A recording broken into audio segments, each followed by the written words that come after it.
दोस्तों नमस्कार, स्वागत है आप सभी का। एक बार फिर से चलते हैं बिहार की ताजा खबरों की। लेकिन उससे पहले अगर आपने अभी तक इस चैनल को सब्सक्राइब नहीं किया तो कर लीजिए, जिससे कि आपको बिहार की ताजा खबर रोजाना मिलती रहे। पहली बड़ी खबर, बिहार भाजपा ने उन जिलाध्यक्षों की छुट्टी कर दी है जिनका 2 टर्म पूरा हो चुका था। ऐसे जिलों में नए जिलाध्यक्ष बनाए गए हैं। वहीं समीकरण के आधार पर पार्टी ने वैसे जिलाध्यक्षों का कार्यकाल बढ़ा दिया है जिनका 1 टर्म ही पूरा हुआ है। और दिल्ली में बिहार भाजपा की कोर कमेटी की बैठक में सभी 45 सांगठनिक जिलाध्यक्षों के नामों पर मुहर लग गई है। 14 जनवरी के बाद इनका नाम सार्वजनिक किया जाएगा। पार्टी के प्रदेश अध्यक्ष डॉक्टर संजय जायसवाल की अध्यक्षता में हुई इस बैठक में केंद्रीय गृह राज्य मंत्री नित्यानंद राय भी मौजूद थे। और बिहार में नियुक्त होंगे 19,000 पुलिसकर्मी। डायल 112 सेवा में होगी तैनाती। बिहार में डायल 112 यानी ERSS emergency response support system के दूसरे चरण की शुरुआत होने जा रही है। और इसमें 800 नए 4 पहिया वाहनों के साथ ही 200 मोटरसाइकिलों की भी खरीद की जाएगी। और यह पहला मौका है जब बिहार पुलिस की ERSS में मोटरसाइकिलें भी शामिल की जा रही है, ताकि किसी घटना होने पर सकरी गलियों में भी आसानी से प्रवेश किया जा सके। कई शहरों में ऐसी गलियां मौजूद है जहां गाड़ी प्रवेश नहीं कर सकती है। साथ ही शहरों में जाम की स्थिति होने पर घटनास्थल पर जल्द पहुंचा जा सके। मोटरसाइकिल खरीदने से संबंधित प्रस्ताव तैयार किया जा चुका है। और इसके अलावा ERSS का संचालन सही तरीके से करने के लिए सिपाही से दरोगा तक के 19,000 कर्मियों की बहाली की जाएगी। और यह बहाली 2 चरणों में की जाएगी। और बिहार के ग्रामीण इलाके में बनेगा 110 नया बस स्टॉप। परिवहन विभाग ने जिला से मांगी रिपोर्ट। बिहार के विभिन्न जिलों से बिहार, झारखंड, बिहार, उड़ीसा और बिहार छत्तीसगढ़ के लिए मार्च से 140 से अधिक बसों का परिचालन शुरू होगा। इस परिचालन से लोगों को बेहतर सुविधा मिल सके, उनका स्टॉप घर के पास हो, इसके लिए राज्य में 110 नए बस स्टॉप बनाने का निर्णय किया गया है। राज्य सरकार के दिशा निर्देश पर परिवहन विभाग ने सभी जिलों से स्टॉप बनाने के लिए जगह चिन्हित कर रिपोर्ट मांगा है, जहां से अधिक लोगों को बसों के परिचालन में सुविधा हो सके। खरमास के बाद बनेंगे सीएम के सवाल पर मुस्कुराए तेजस्वी यादव। डिप्टी सीएम तेजस्वी यादव छपरा में सीएम नीतीश के समाधान यात्रा पर साथ थे। और उनसे जब मीडिया कर्मियों ने खरमास के बाद मुख्यमंत्री बनने वाला सवाल पूछा तो जवाब के बाद थोड़ा मुस्कुरा दिए। तेजस्वी यादव ने इस सवाल पर कहा कि ऐसा नहीं है, वो जो भी है वो बने रहेंगे, ये सिर्फ भ्रम फैलाया जा रहा। तेजस्वी यादव ने कहा कि वो 2024 में बिहार के 7 दल मिलाकर बीजेपी को रोकने का काम करेंगे। 2024 के लोकसभा चुनाव में सांप्रदायिक ताकतों, फिरकाप्रस्त ताकतों को हराना ही हमारा उद्देश्य है। जातिगत गणना से दूर रहने वाले शिक्षकों पर होगा एक्शन। पटना में गुरुजी अभियान से काट रहे कन्नी। बिहार में जाति आधारित गणना का काम शुरू हो चुका है और शुरुआती दौर का डाटा गणना में लगी टीम इकट्ठा कर रही है। जाति आधारित गणना को लेकर बिहार में सियासत भी खूब देखने को मिली थी, लेकिन आखिरकार सरकार इससे करवा रही है। जाति आधारित गणना से गायब रहने वाले शिक्षकों पर कार्रवाई करने का मन सरकार ने बना लिया है। पटना डीओ ने सभी बीओ को पत्र लिखकर इसकी जानकारी दी है। वहीं सभी बीओ से वैसे शिक्षकों की लिस्ट भी तैयार करने को कहा गया जो कि ड्यूटी लगने के बावजूद जाति गणना से गायब है, और इन शिक्षकों पर अनुशासनात्मक कार्रवाई होगी।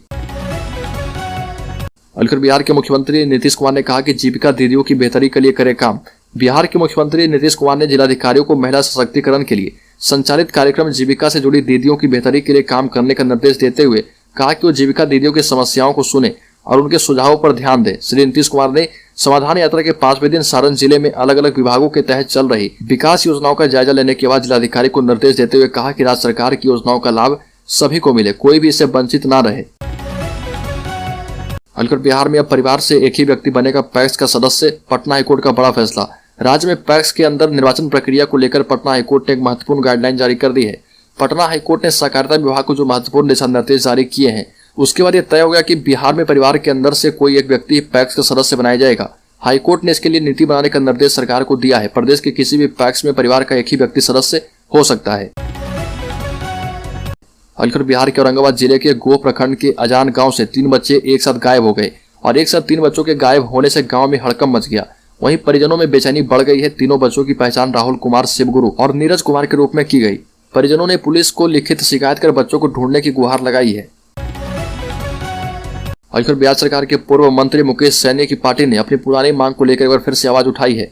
विकासशील इंसान पार्टी ने फिर से निषाद आरक्षण के मुद्दे पर आवाज उठाकर राजनीति को गर्म करने में जुट गई है।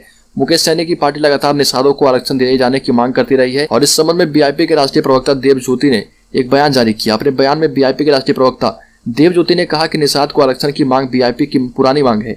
यह भी कहा कि निषाद के आरक्षण को नीतीश सरकार ने केंद्र सरकार को भेज दिया है, लेकिन केंद्र सरकार अब तक इसे ठंडे बस्ते में डाल रखा है। बिहार में खरमास के बाद कई नेता बदलेंगे अपना राजनीतिक ठिकाना। बिहार में खरमास के बाद कई नेता अपने लिए नए घर की तलाश में हैं और वो 15 जनवरी का इंतजार कर रहे हैं। माना भी जाता है कि खरमास में कोई नया कार्य या शुभ कार्य नहीं किया जाता। राजनीति के लिए संक्रांति पर चूड़ा दही का भोज भी खास रहेगा। पाला बदलने को बेताब कई नेताओं को खरमास खत्म होने और शुभ मुहूर्त के आने का बेसब्री से इंतजार है। और पंजाब के संगरूर में अंगीठी जलाकर सोए बिहार के 6 मजदूरों में 5 की दम घुटने से मौत। सीएम नीतीश कुमार ने जताया शोक। देश के उत्तरी राज्यों में इस वक्त कड़ाके की ठंड से लोगों का हाल बेहाल है। गरीब मजदूरों के लिए अलाव या अंगीठी ही इससे बचने का एकमात्र सहारा है। हालांकि इसके खतरे को भी नकारा नहीं जा सकता। पंजाब में अंगीठी से 5 लोगों की मौत का ऐसा ही मामला सामने आया है, जो कि बिहार के रहने वाले हैं। पंजाब में पड़ रही कड़ाके की सर्दी से बचने के लिए कमरे में रखी अंगीठी के धुएं से दम घुटने के कारण संगरूर के सुगनाम स्थित चट्टे ननहेड़ा के सेलर में बिहार के 5 मजदूरों की मौत हो गई। और बिहार में आनंद मोहन की रिहाई का रास्ता हुआ साफ। महागठबंधन का फोकस राजपूत कार्ड को मजबूत करना है। 1.5 दशक से जेल में बंद पूर्व सांसद आनंद मोहन की रिहाई का रास्ता साफ होता दिख रहा। गोपालगंज के पूर्व डीएम जी कृष्णैया हत्याकांड में दोषी करार दिए जाने के बाद आनंद मोहन जेल के अंदर उम्र कैद की सजा पूरी कर चुके हैं और अब राज्य सरकार उनकी रिहाई का रास्ता बताते नजर आ रही है। दरअसल पिछले हफ्ते कैबिनेट की हुई बैठक में एक एजेंडे पर मुहर लगाई गई है, जिसमें कहा गया था कि 26 जनवरी के मौके पर वैसे कैदियों की रिहाई की जाएगी जिनका बर्ताव जेल में रहते हुए कुशल रहा है। माना जा रहा है कि आनंद मोहन को इसी आधार पर जेल से रिहाई मिल सकती है। केंद्र सरकार पर भड़के ललन सिंह कहा कि गंगा में केंद्र की कोई भी योजना नहीं चलने देंगे। केंद्र सरकार एक बार फिर गंगा में जहाज चलाने की बात कह रही है। वैसे तो केंद्र की कई योजना गंगा नदी को लेकर बनाई गई है, लेकिन इस बार ये बात जेडीयू के गले के नीचे नहीं उतर रही। जेडीयू पार्टी के राष्ट्रीय अध्यक्ष ललन सिंह ने एक बार फिर से बयान दिया है, जिससे सियासी गलियारों में गर्माहट पैदा कर दी है। सीधे तौर पर कहा कि केंद्र सरकार की एक भी योजना गंगा के अंदर नहीं चलने देंगे। मछुआरों से कहा कि गंगा आपका है, जाल डालकर मछली को पकड़े, अपने परिवार का भरण पोषण करें। बिहार में अब कैंसर एवं किडनी की दवाएं मुफ्त मिलेगी। आपको बता दें कि बिहार के सरकारी अस्पतालों में इलाज कराने वाले मरीजों को अब गंभीर बीमारियों की भी दवाएं मिलेगी। अब कैंसर और किडनी की बीमारियों की दवाएं भी बाहर से खरीदनी नहीं पड़ेगी, बल्कि सरकारी अस्पतालों से ही उपलब्ध होगा। इसके साथ ही बीपी और शुगर जैसी गंभीर बीमारियों की दवाइयों के भी प्रकार बढ़ाए जाएंगे। अब 300 तरह की दवाइयों का और भी इजाफा अस्पतालों में किया जाएगा।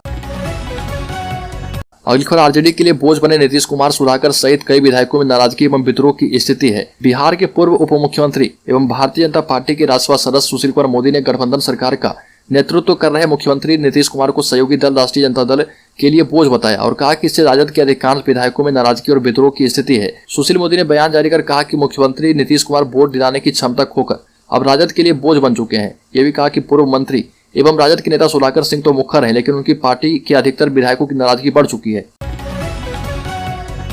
सारण जिले में नीतीश कुमार का विरोध दिखाया गया। काला झंडा, जहरीली शराब से मौत के बाद आक्रोश। सारण जिले में काला झंडा दिखा रहे युवक ने कहा कि सीएम नीतीश कुमार को सारण की जनता कभी स्वीकार नहीं कर सकती।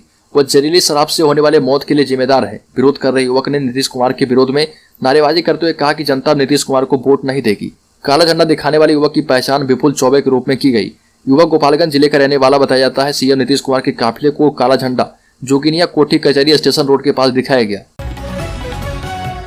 और बिहार के मुख्यमंत्री नीतीश कुमार की लोकसभा चुनाव 2024 के मद्देनजर विपक्षी दलों को एकजुट करने की मुहिम को झटका लगने वाला है। खबर है कि तेलंगाना के मुख्यमंत्री के चंद्रशेखर राव मकर संक्रांति के बाद बड़ी रैली करने वाले हैं और इसमें समाजवादी पार्टी के मुखिया अखिलेश यादव, आम आदमी पार्टी के संयोजक अरविंद केजरीवाल समेत कई विपक्षी नेताओं को बुलाया गया है, मगर अभी तक नीतीश कुमार को न्योता नहीं दिया गया है। जेडीयू एक तरफ नीतीश कुमार को विपक्ष के पीएम के उम्मीदवार के रूप में प्रोजेक्ट कर रही है, दूसरी ओर देश के प्रमुख विपक्षी दलों के जुटान में बिहार के मुख्यमंत्री को बुलाया ही नहीं गया। बगहा में फिर से बाघ की दहशत। बगहा में एक बार फिर से बाघ की दहशत है। बाघ ने इस बार एक बच्ची और मजदूर पर हमला किया और घटना देर शाम की है। बच्ची खेत पर काम कर रही थी, इसी दौरान पीछे से बाघ ने उस पर हमला कर दिया। उसे बचाने के लिए पहुंचे एक मजदूर पर भी बाघ ने हमला कर दिया।